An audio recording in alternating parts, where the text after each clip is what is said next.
Vamos a platicarles un poco más del trabajo que hacemos las organizaciones de sociedad civil, pero con la idea, más que todo, de que vean cómo se van construyendo los procesos y las categorías de análisis. Cuando pensamos a veces en las activistas, pensamos que son mujeres o hombres que pues están en la calle, que están demande y demande, que no tienen qué hacer. Y yo les quiero platicar que realmente quiénes somos el Observatorio Ciudadano Nacional del Feminicidio. El Observatorio somos una red de 23 estados del país, 44 organizaciones defensoras de derechos humanos. Casi todas tienen nivel de maestría, algunas doctorado,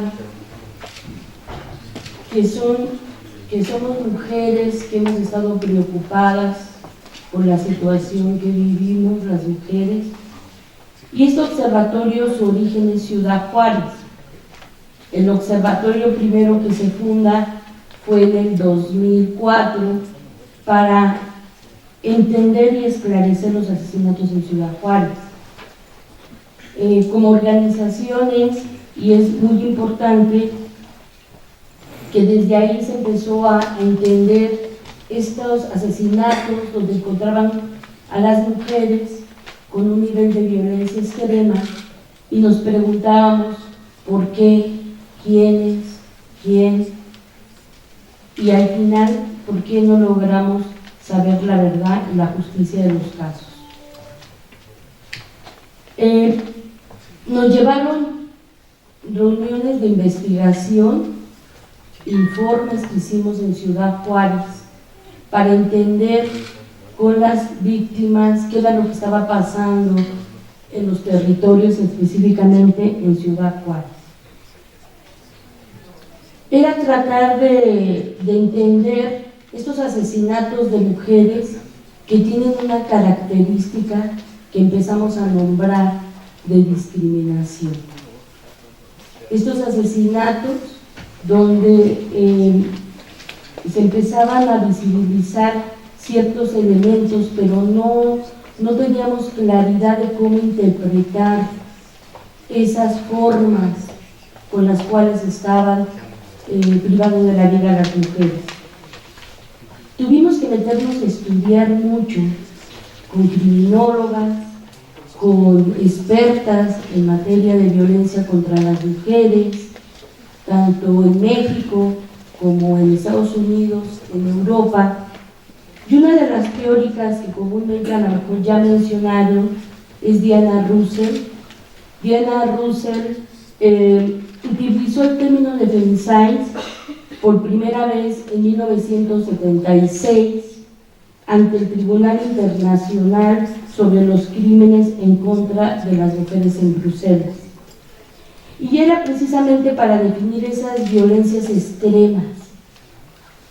Difícil de entender por qué a una mujer se le puede agredir de esa manera. Y me parece muy importante que ustedes puedan entender y desmenuzar esta problemática para que podamos generar los mecanismos de prevención, podamos generar una cultura del respeto a la humanidad, una cultura del respeto que somos personas, no cosas, no objetos, sino sujetos de derechos y sujetas de derechos. Y sí decirles que en materia de derechos humanos, hasta la Convención de Viena en 1993, se reconoce que las mujeres tenemos derechos humanos. Antes no. Pues nada más para que entiendan la dimensión. Ustedes que son defensores de derechos humanos, pues a las mujeres no se les consideraba personas. Y no estoy hablando de hace mucho tiempo. Y eso a lo mejor puede sonar sencillo, pero eso se educa, se socializa, se enseña, ¿no? El concepto de socialización es una categoría sociológica para poder entender cómo los individuos aprenden como esponjas todo lo que está en nuestro entorno. Y entonces es muy importante, porque cuando decimos no estaba en el marco, no se encontraban las derechas reconocidas como sujetas de derecho, eso cómo se traduce en la práctica, cómo nos relacionamos hombres y mujeres, cuando no te consideran personas, sino cosas. Y en decir, yo porque lo veo a diario, hay cosas que yo no logro ni siquiera dimensionar qué había en la mente de las personas o la persona que asesinó a una mujer. Por eso es muy importante lo que hacen las teóricas, porque tratan de aproximarse a la realidad, entender qué factores, para que las que estemos ya en terreno podamos generar las políticas públicas de prevención, de atención y de sanción que respondan a una realidad. Y ese ha sido el gran desafío de México, que las políticas públicas que sigue generando no responden a su realidad. Por eso hoy se habla aproximadamente de entre 9 y 10 mujeres diarias. Entonces es muy importante, porque pueden decir que matan a más hombres, pero a las mujeres las matan por su condición. Y es parte de lo que yo vengo a platicarles, de lo que ha sido esta construcción de esta categoría, para que se pueda entender y trabajemos de la teorización a la práctica cotidiana de nuestras relaciones humanas. Y es entonces que posteriormente Diana Russell con Jan Caputi, una criminóloga que analiza estas conductas, sobre todo las conductas sexuales que llevan a graves violaciones sexuales a las mujeres, entender, porque muchos de los elementos de estas violencias está la violencia sexual también ahí presente en esta violencia feminicida. Y es en 1990 cuando estas expertas empiezan a darle y a hablar de las motivaciones. Nosotros a veces no nos gusta hablar del motivo, porque el motivo después nos llevó a decir es que los hombres las odian, y entonces muchos feminicidas decían es que yo la amaba, pero le dices que venga apuñalada, es que me hizo enojar y entonces perdí el sentido, lo que le llaman acción violenta, y le di más de 100 puñaladas. Quizá. Durante mucho tiempo la emoción violenta, ustedes sabrán que era como la justificación de decir es que algo le provocó y generó un enojo tan grande que no supo qué hizo, pero la descuartizó. Y eso justificaba que pues los jueces, los feminicidas o en aquel tiempo los homicidas, todavía no estaba la categoría, salieran muy pronto de prisión. Salieron un homicidio simple. Y si se portaban bien, salían en muy poco tiempo. Pero ellas empezaban a hablar de ciertos conceptos que son importantes. Hablaban del odio, del desprecio, del placer como control para dominar otro cuerpo, o el sentido de posición hacia las mujeres, es decir, las mujeres como propiedad. Entonces acuérdense, esto de que soy María de la Luz Estrada que pertenezco a, ¿no? Hasta mujeres se quitan sus apellidos y se ponen los del esposo, ¿no?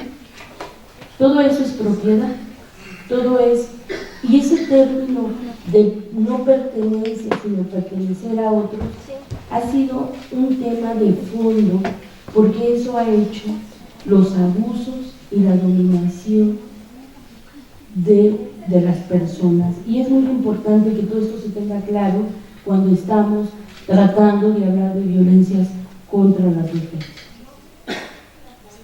Y entonces ellas lo que trataron es decir que así como hay motivación, estoy hablando de Diana Caputi, estoy hablando de Diana Russell y Jan Caputi, ellas dicen que así como encontramos motivaciones históricamente para acreditar asesinatos, por ejemplo, asesinatos por cuestiones de raza, de nacionalidad, de religión, también hay asesinatos por el hecho de ser mujeres, por el tema de ser mujeres, ¿no? Entonces aquí ya se empieza a colocar más el entendimiento de estos elementos que van haciendo y que tendremos que ir entendiendo por qué. Y es también que se empieza entonces a visibilizar esa problemática en México. En México se empieza a hablar de los feminicidios en los años 90. De hecho, México en la región, en América Latina, desgraciadamente, trataba de interpretar qué estaba pasando, en cómo desaparecían y asesinaban y enterraban en el desierto a las mujeres.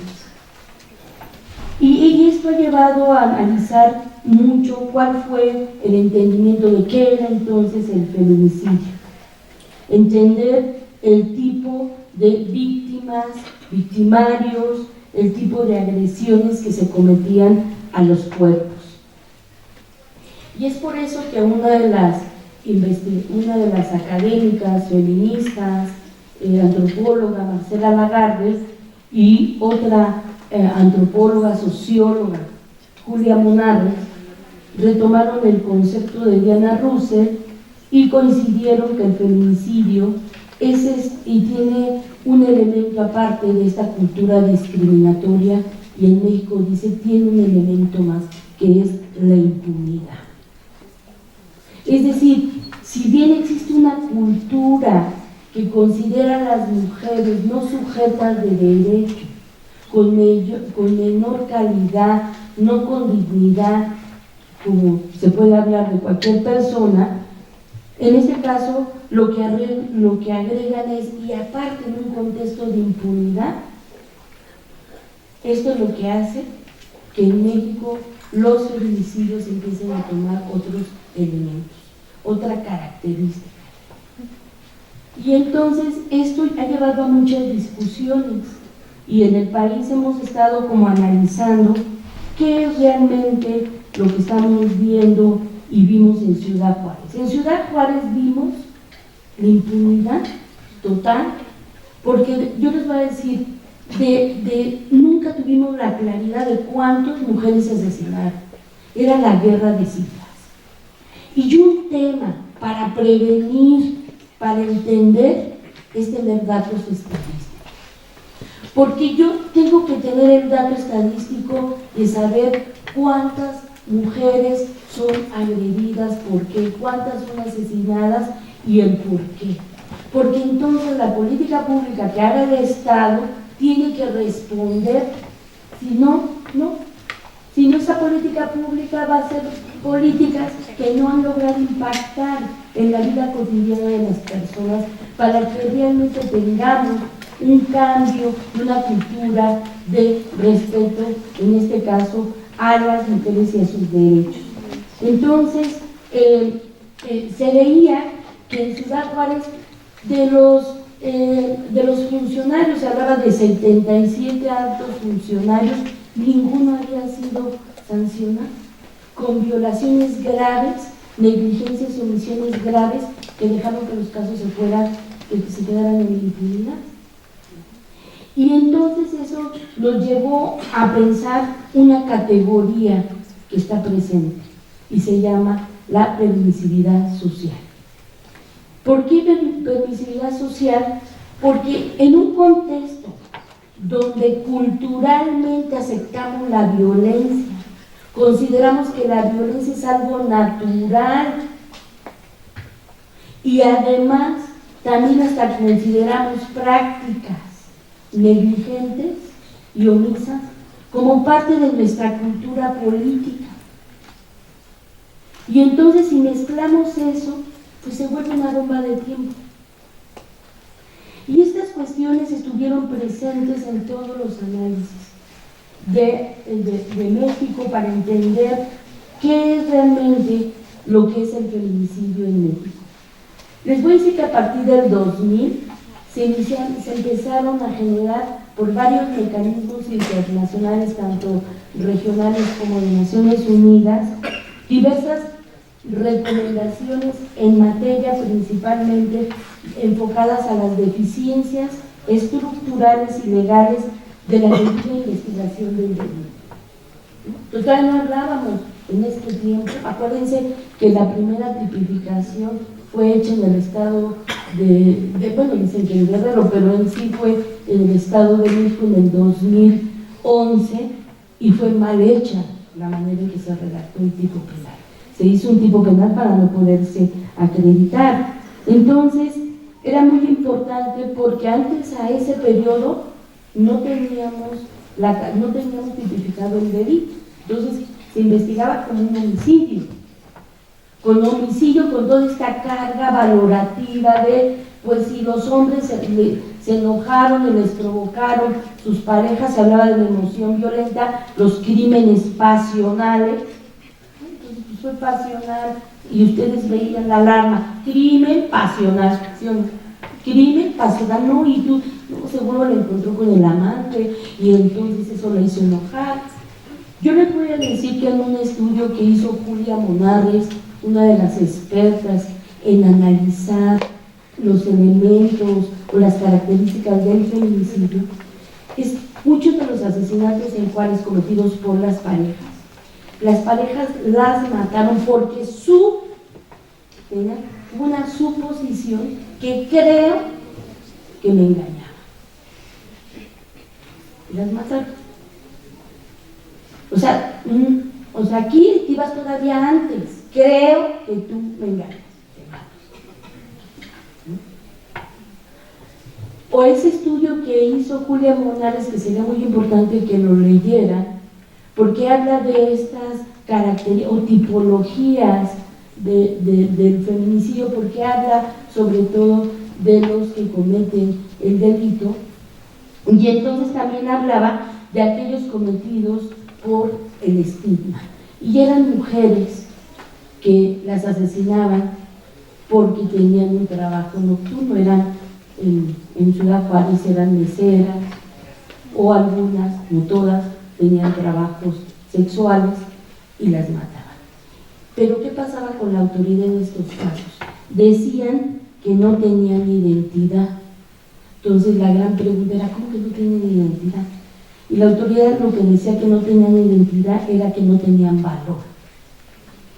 No tenían valor porque ellas se ponían en estado de riesgo y provocaban que las mataban, porque ¿qué hacían en la noche? Buscaban la muerte, buscaban ser asesinadas.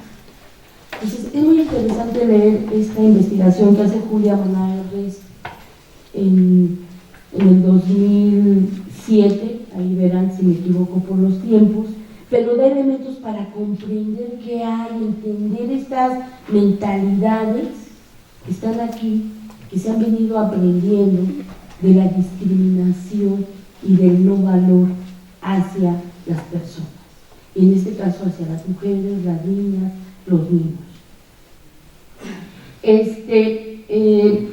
Otra cosa importante que también estas recomendaciones que hacían los mecanismos internacionales también hablaban de que había un contexto, un trato discriminatorio hacia las víctimas por parte de los operadores jurídicos, quienes les negaban la problemática, justificaban la violencia contra las mujeres a través de argumentos basados en los estereotipos y razonamientos misóginos.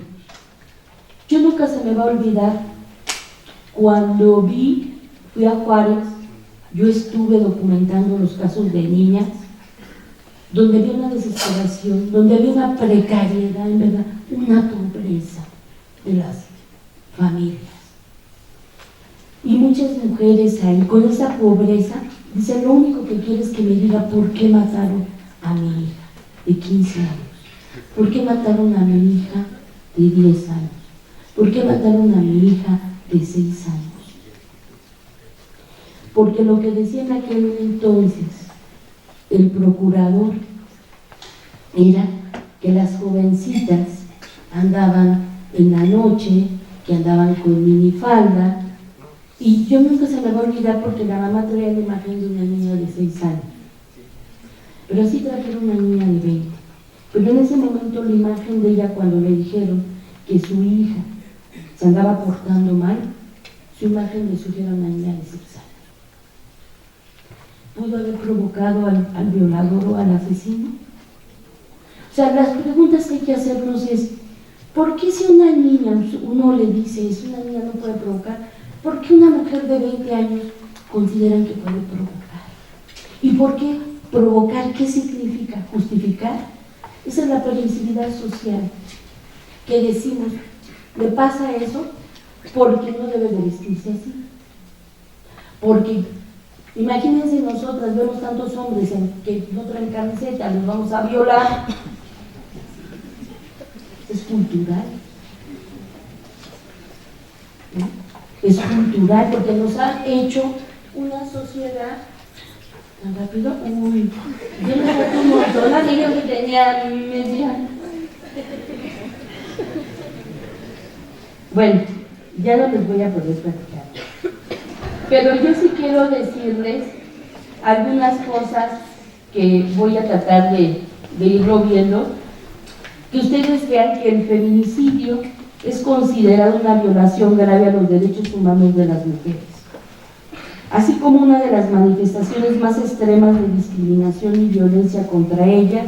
El odio, discriminación y la violencia tiene su expresión por medio de formas brutales en que los cuerpos de las niñas, adolescentes y mujeres adultas son sometidas, y de esta forma se evidencia el odio, el desprecio hacia ellas. Es en el año del 2009 que ya les dijeron por la Corte Interamericana de Derechos Humanos, en el caso Campo Algodonero, ¿no?, en el caso González y otras contra México, definió el feminicidio como los homicidios de mujeres por razón de género.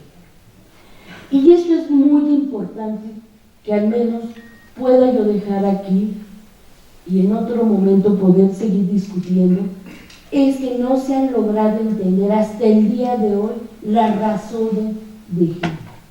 Y las razones de género, lo que dice la Corte Interamericana, es las razones de género son el resultado de una situación estructural, un fenómeno social y cultural enraizado en las costumbres y en las mentalidades.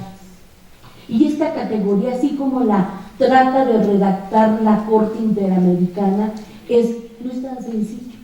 Porque ¿qué es hablar de que está una cultura enraizada en las venas, en donde se entiende que las mujeres no tienen valor, no son sujetas de derecho? Es decir, las razones de género se traducen en aquellas conductas,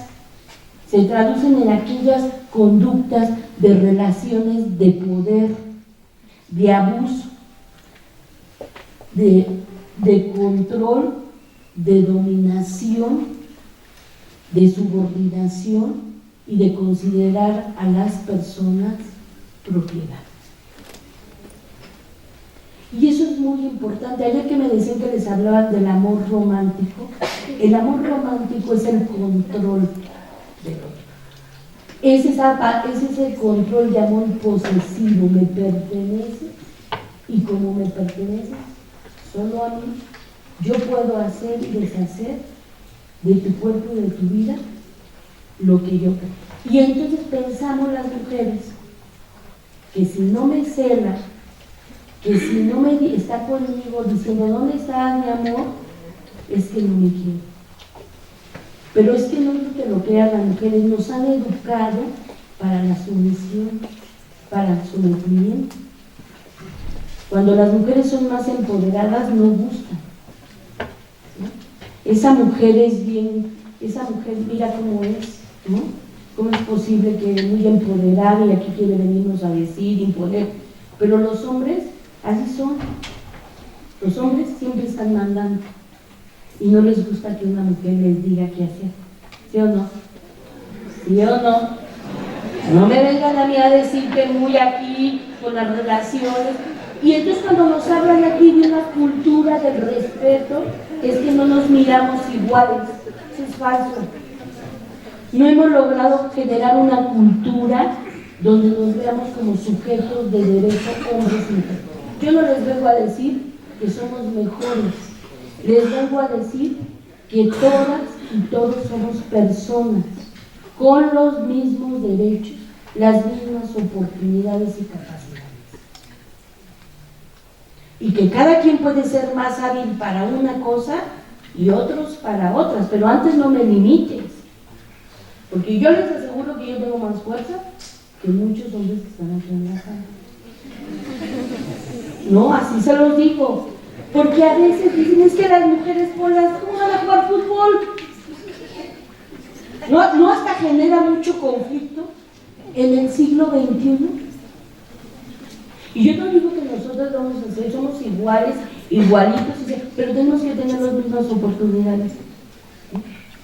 Y entonces esa ha sido una discusión en materia de derechos humanos. Miren, como me dieron muy poco tiempo, y ya me dicen que tengo que concluir, yo creo que ustedes deben de entender esto, porque cuando se va a tipificar el delito de feminicidio, lo que tratamos es decir, cómo se plasma el odio, la misoginia, que decimos es ese odio, ese control, ese poder, se materializa en un asesinato de mujeres. Y entonces, Jan Caputi dice, la violencia sexual es un elemento. Es el mayor control del cuerpo de una mujer. Por eso, en el tipo penal, una de las razones de género son los signos de violencia sexual. ¿Por qué no se dijo violación? Porque ese ya es un delito. Ni vivas se acredita el delito de violación, menos muertas.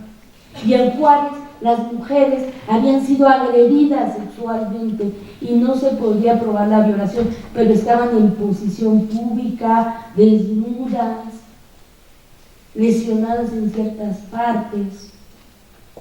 Entonces es muy importante entender estas violencias, porque cuando una mujer lesbiana, ¿qué es el acto que otro hombre hace cuando la quiere dominar? ¿Qué hace? ¿Qué hace? ¿Sí saben? Si ustedes han tenido casos de mujeres lesbianas, las violan. ¿Y por qué las violan? Aquí no es ¿por qué las violan? Porque te voy a convertir para que sepas, ¿no?, que tú eres mujer. Pero aquí tiene que ver con todo el concepto de esta cultura machista del faro, y aquí los psicoanalistas le han metido un montonal para hablar de esta parte simbólica. Pero ¿qué es toda esta cultura machista que tenemos aquí? Y que no se va a desactivar, les voy a decir, con una campaña. No le pegues a tu mujer. Cuando por el otro lado te dice la religión, las mujeres, porque perdieron el pudor, las violan. Cuando oyes al director de una universidad decir, las mujeres las acosan porque provocan. Eso entra aquí. Por eso se dice que no es tan fácil poder desactivar una cultura si no hay una estrategia de prevención integral, pero sobre todo del entendimiento de cómo se socializa la discriminación contra las mujeres. Yo solamente leerles, por último, les quiero explicar muchas cosas, pero después si nos las preguntan, pues va a estar súper bien. Es que el Estado de México, por la falta de debida diligencia en las investigaciones de las muertes, en este caso todavía de muertes violentas contra mujeres, en el 2015 tuvo una sentencia que se llama Mariana Lima Buendía. Uno de los criterios que esa sentencia materializa es la implementación. Lo que hizo fue la implementación de campo algodonero, que dio una serie de resolutivos. Esta sentencia les dice el cómo tienen que ser las investigaciones. Y esto es muy importante porque el supuesto suicidio, que después se pudo demostrar que ella no se suicidó, sino la mataron, fue una lucha que hizo su familia, y entonces quedó en este amparo en revisión 554-2013, atraído por la primera sala de la Suprema Corte de Justicia. Y dice, en su resolución en el 2015, consideró que las autoridades investigadoras deben de explorar todas las líneas de investigación posible con el fin de determinar la verdad histórica de lo sucedido. Anteriormente la Corte Interamericana ha dicho, tienen que hacer esfuerzos adicionales. ¿Por qué? Porque no están en cualquier asesinato, tienen que leer el contexto de violencia del primer círculo familiar o del siguiente círculo, que es el comunitario, o todas estas estructuras criminales que están privando de la vida de las mujeres. Si no lo entendemos, nunca vamos a lograr hacer líneas de investigación que nos lleven a entender este tema. Por lo tanto, la Corte dijo, señaló que la investigación adquiere una mayor relevancia cuando se trata por eso, de una muerte violenta de una mujer. Y entonces se debe de tener muy claros estos contextos de violencia que les están poniendo en riesgo. En los casos de feminicidio, cada una de las autoridades intervinientes deben ser exhaustivas en su actuación, desde las policías que llegan al lugar de los hechos, quienes deben de documentar todo lo que observaron y realizaron, así como cada perito describa de manera detallada lo que está encontrado. Antes se decía que los peritajes forenses y en criminalística no tenían que tener perspectiva de género, y sí la deben de tener, porque si no la tienen, no pueden describir las lesiones que las mujeres vivieron antes de ser privadas de la vida y después. Y es muy importante, porque otra característica del feminicidio es las lesiones infamantes.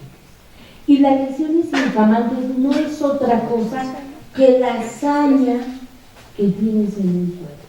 Cuando me dice la autoridad, la motivación fue el robo. Ah, sí. ¿Y por qué le dieron 50 puñaladas? Porque la motivación fue el robo y la descuartizaron. Quien estudia estos temas en criminalística se da cuenta que la hazaña, como es, nos decían, es que tú no tienes que ver cómo se materializa en un cuerpo, en las zonas vitales de un cuerpo, porque el agresor dice, pues no vas a ver, pero busca las zonas vitales. Es que yo no la quería matar, pero le di todas las puñaladas en el corazón. Yo no la quería matar, pero ya se me acabó mi tiempo. Miren, yo creo que hay muchas cosas, hemos escrito muchas cosas, y quiero cerrar solamente diciéndoles, nosotras hemos estudiado muchísimo, pero no solamente en el escritorio, ni hemos estudiado, todas hemos estudiado porque nos hemos sentado a estar estudiando, a formándonos más, a estar con académicas, nosotras mismas tratando de entender, pero también hemos estado en la calle, en el campo, en la comunidad. recogiendo historias que a mí no logro entender. Pero que el feminicidio ha sido una de las categorías más estudiadas para que lograran ser tipificadas. No fue que los legisladores dijeron, ay, ahora voy a tipificar, porque hoy se me ocurrió una ley. Ha sido una lucha de muchos años para entender cómo se tenía que crear el tipo penal. Si bien fue por el impulso de campo aduanero, que hay una recomendación, protocolos de investigación para acreditar las razones de género, si no teníamos reconocida la figura, no se iba a poder hacer posible una investigación con perspectiva de género. Y ha sido muchas discusiones de años. Yo solamente llevo 20 años discutiendo y entendiendo.